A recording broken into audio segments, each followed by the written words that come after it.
घेऊन ओढून त्याची एखाद्याची बाजू ओढत आहेत आणि त्याच्याच बाजूने बोलत आहेत कोर्टामध्ये, अशा वेळेस जर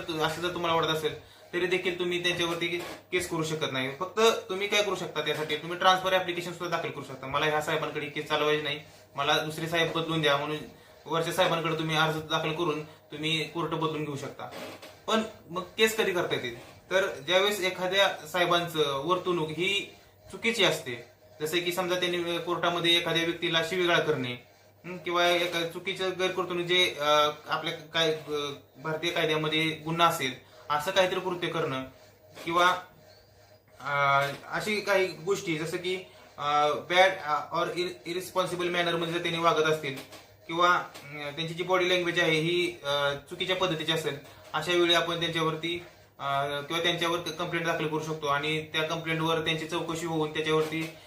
जी काही शिस्तभंगाची कारवाई असेल किंवा काय ते वरच्या